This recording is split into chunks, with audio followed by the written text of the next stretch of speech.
Could drinking beer be the path to creating new leather alternative fashion products? Welcome to the Circular Economy Show. I'm your host Finn, and in today's episode, we'll explore Arda Biomaterials' journey of transforming beer byproducts into new products, and how companies like the Mills Fabrica empower businesses like Arda to turn their waste into value.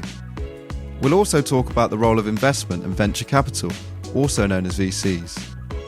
I'm joined by Brett Cotton, the co-founder of Arda Biomaterials, and Amy Sang, the head of Europe at the Mills Fabrica. I hope you enjoy the conversation.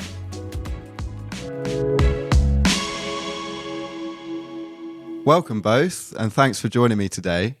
Brett, I'm going to start with you. You're the co-founder of Arda Biomaterials. Could you tell us about your products and summarise your journey from the lab to the consumer? Yeah, thanks for having me, Finley. So at Arda Biomaterials, we're a new kind of chemistry and biopolymers company, and we transform waste and co-products into these new polymers and materials. The first one that we're focused on is actually a pretty fun one. We work with the beer breweries and whiskey distilleries to transform their spent barley grains, which they extract sugar from, into a variety of different materials. The first one being a new kind of leather-like material. So we can extract the proteins that are left behind, manipulate them, and create a new material that is plant-based, plastic-free, animal-free, rubber-free. And because it's made of proteins just like animal leather is, all of the tips and tricks from the past hundreds of years of leather tanning, most of those actually work on our material too. Cool. I think, I like most people probably like the sound of, drinking more beer leading to a regenerative future. So what were the sort of big milestones or hurdles you had to overcome? Yeah, so when we first started out, I met my co-founder through this funny program called Entrepreneur First. And I say it's funny because it's kind of like Love Island mixed with The Apprentice or Shark Tank or Dragon's Den. So you go in to find a business partner, and it's about 80 people, and they come from all sorts of different backgrounds. Investment banking, software engineers, former Olympians. They're quite successful people. And you go in trying to find a business partner. I got quite lucky that I found a chemist who just graduated with a PhD from Oxford. And so we immediately got together, and we were the couple that stuck through the whole entire process without breaking up. And we ended up pitching early for investment from Entrepreneur First, got it. And right after, we moved into a small lab in White City in London, because before this, we were in TJ's kitchen. So it wasn't a proper lab setup at all. But we ended up raising a pre-seed investment in March of 2023, which was a really tough fundraising environment. Only about 3 or 4 of the companies funded out of 17 were able to get a round done at that time. And I have to say, the market's not gotten much better. But we were able to get it across the line, and we subsequently moved into a facility in a place called Bermondsey, which is just south of Tower Bridge and London Bridge. And it is the historic leather tanning district of London. But also, after the leather tanners moved out, a lot of the beer breweries moved in. So it's become the craft beer brewing hub of London. And so we are able to take all the spent grain created by these different microbreweries and convert it in our own facility next door. Some of the challenges, though, have been in just creating a new material takes time. And we've had to do hundreds and hundreds and hundreds of iterations. It's also been in building a team and making sure you get the right balance of skills on board, right personality fits, fundraising, as I mentioned. But we've had a pretty good go of it over the past 2.5 years. Yeah, so it sounds like you've done quite a lot in a short space of time. But typically, scaling has proven challenging in the biomaterials space. So what does that look like for you? Definitely. So I was quite a skeptic, actually, when we first entered into this space, because we saw the greenwashed materials where you take in, say, pineapple or apple or grape or mango and just dump in plastic. And then we saw a whole host of different biotech approaches like mycelium, bacterial cellulose, cultivated leather. And a lot of these have raised hundreds of millions but have failed to scale despite all the promises. And so I was quite skeptical. I thought, the market's pretty crowded. But when we got to creating Arda, we saw a path where scalability could actually be one of our greatest strengths. So for us, we take in the feedstock, this barley that the brewers have done us a favor. They've extracted the sugars that we don't want, leaving behind protein and fiber. And we can mine that grain for the proteins in the same kinds of equipment the brewers have just extracted the sugar in. And so once we get this protein, it's essentially a soup. And we can add in different ingredients that help to bind the proteins together for strength, but also things like natural vegetable oils to make it more flexible and have a nice drape. And it's then in the same kinds of equipment that you find in the plastic films industry or plastic leather industry that we can put our protein soup through and get these sheets and rolls of material. So actually, you can go from a brewery's waste to a new material in under 24 hours at scale. And our yields are such that you would only need a couple brewers to make tens of millions of meters, which would be over 1% of global leather demand just from a couple of breweries. So scale is one of our greatest strengths, and we think we have a path to actually undercutting the price of plastic and leather at scale.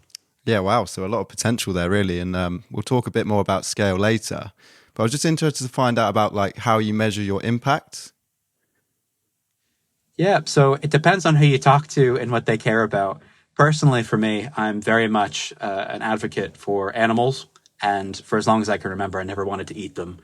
And my co-founder Tisha and I both, in regards to replacing animals, think that we have a good shot. There's this common myth that animal leather is a byproduct of the meat industry. But if you look at it, similar to the organs and connective tissue, these things are sold off and they generate a lot of revenue for factory farms. So you have all these different innovators, and we can each sort of dismantle the cow as a factory for making things, make each of those more efficient, and remove those revenue streams from bad players like these huge industrial factory farms. But the other piece that a lot of people don't know is leather is coated in plastic, and it's full of chemicals. So before these existed, there used to be something called vegetable tanning, which used natural ingredients like oak bark to turn a rotting skin into what we know as leather. But over time, about in the 1950s, some clever chemists realized, well, vegetable tanning takes months. What if we could drop this down to a day or two by using toxic chemicals like chromium? And then on top of this, most leather is top coated in plastic. So for one, Tej and I want to remove animals from the supply chain. But for two, there's been about a decade of research in using plant proteins to replace plastics, particularly out of places like Cambridge here in the UK.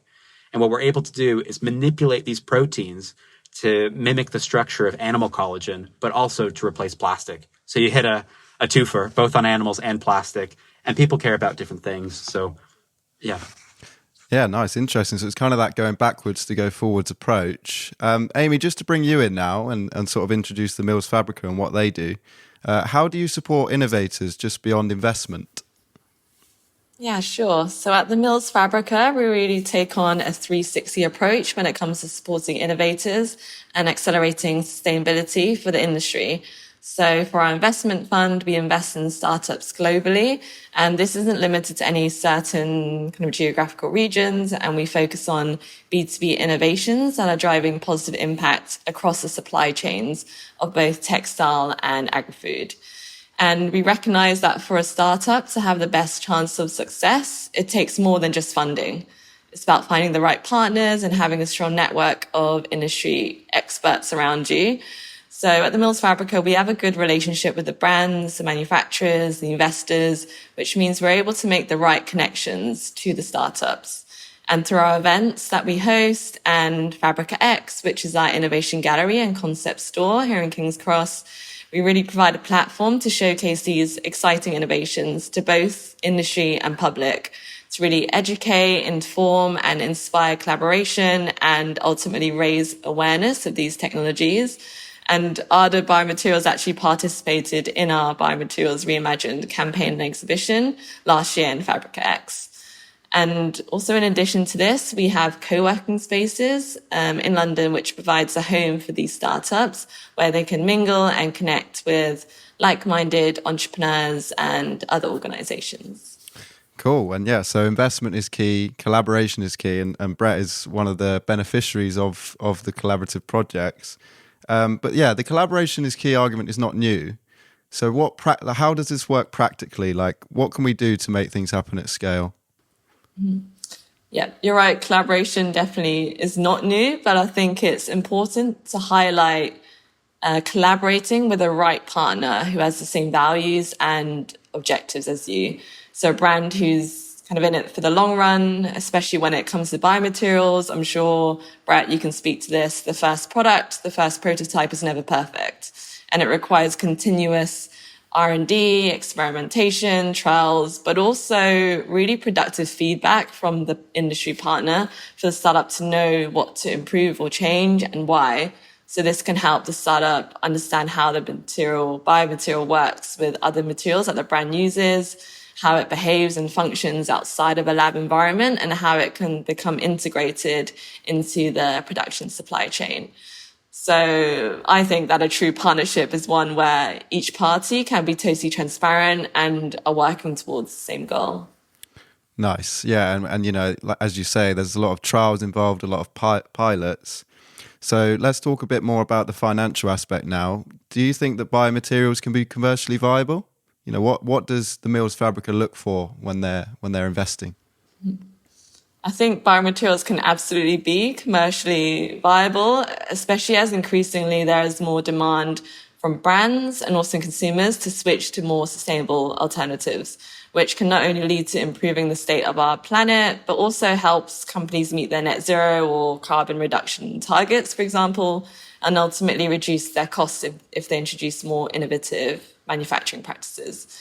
And from an investor's perspective at the Mills Fabrica, we look for three key things. So the first is technology. So how innovative is the solution? We look at the founders and also the team's expertise and experience. And we also need to ensure that the quality and performance must meet, if not surpass, the incumbent materials. So that's the first thing. Second thing is scalability. So, of course, there should be decent market size and demand. And we look at how the startup is able to meet that growing demand by having a scalable solution. Should be regulation compliant and have applications to a variety of companies across the industry. And looking at how production can be scaled, and the cost of production ideally must be competitive with existing methods. And then that brings us on to the third point is impact. So what is the technology's ability to reduce greenhouse gas emissions, reduce land and water use, and how are they able to measure the impact of their solution? So those are the three things we look at when we're investing. Nice. And then to bring that back to you, Brett, what do companies like Arda look for when seeking investment? Yeah, well, the investment is first and foremost, right? It's a really tough market out there, and we're seeing lots of companies struggling, taking bridge rounds, down rounds, and so beggars can't be choosers. But if you're lucky enough, then you want to look for several other things. So if you can get a little bit of a head start on your next raise with investors that are willing to back you and follow on into the next round, or at least help you and have a great network across the US, Europe, and Asia to help you get that next round across, that's great. Also, there's a lot of VCs out there. Most of them are not coming from a place where they've operated businesses before. So if you can find VCs that have some operational team members, that can come in very handy. So in terms of sales or negotiating contracts, offtake agreements, hiring, just going to them with your basic business building problems as you grow the company, that is also very helpful. And then the other one is commercial contacts. So you find VCs or corporate venture arms or family offices or angels who are really well tapped into certain industries. So for us, we cover quite a lot. So upstream in our process, that is beer breweries and whiskey distilleries. Downstream in our process, that is the fashion industry, footwear, sports, automotive, airline, packaging, and they can really help tap you into these spaces. So we can cast a wide net at first, but then really funnel down into where's the best product market fit, who are the best off-takers of our material at scale. And then you can go and expand into other categories. But for us, it's absolutely crucial after we raise this round to get those binding contracts ahead of building our first scaled facility. Nice. And yeah, as I said earlier, a lot of potential, but a lot of work still to do. Just to round it up on a more positive note, I'd be curious to know sort of what's exciting you in this field at the moment. It could be a process, input, measurement framework. What's particularly cool and innovative that sort of has the potential to make this space scale? I'll start with you, Brett. So I come from the world of biotechnology, synthetic biology. I love it. But when I entered that accelerator, I was looking for a synthetic biologist, and I ended up with a chemist which was actually one of my not the best subjects in school. I was much more into biochemistry than pure organic chemistries. And TJ really opened my eyes that chemistry is so scalable. And I've seen some other founders with biotech backgrounds now shift towards a more chemistry approach. The reason being, it's incredibly efficient. It's a 20th century technology that we can really push the needle forward because we have a new understanding where before plastics existed, these materials that are protein-based, they were used. Henry Ford famously wore a soybean suit and was looking at incorporating soy proteins into automotive interiors. But it's only 100 years later, with a newfound understanding of chemistry and molecules, that we can actually bring this forward past where they could have gone. The other reason it stopped is because plastics and petrochemicals were these new wonder materials. So I'd say I have a newfound appreciation of chemistry-based approaches in the past couple of years. Nice. Yeah, a little history lesson as well for the audience there as well. Over to you, Amy. Is there anything particular that stands out for you? Yeah, for me, I mean, when we're looking at innovation in textiles as a whole, it's really about finding alternatives to synthetics and solution to the fashion industry's overuse and over-reliance on raw materials, but also ways of recycling textile waste. So some of the startups that I've seen recently that are really that really excite me is the ones that use biotechnology and textile recycling. So just to give an example here, there's one called Epoch Biodesign. So they're based here in the UK. So they are developing enzymes to recycle nylon. So they combine physics-based modeling and generative AI with unique biological data sets and know-how to create enzymes with novel functionalities. And the enzymes can recycle nylon from both pre- and post-consumer waste. And in the end, they can produce an output with the same performance as virgin material. So this kind of innovation has huge potential to transform the fashion industry. So that's something that really excites me. Yeah, amazing, and it's quite a nice positive way to end. As we know, for the circular economy to scale, we need these innovations, we need these partnerships, we need the investment. So, thank you both for joining me today, and thank you for our audience for listening. Thank you for listening to this podcast by the Ellen MacArthur Foundation. If you enjoyed it, please leave a like, comment, and subscribe, or leave a review. See you next time.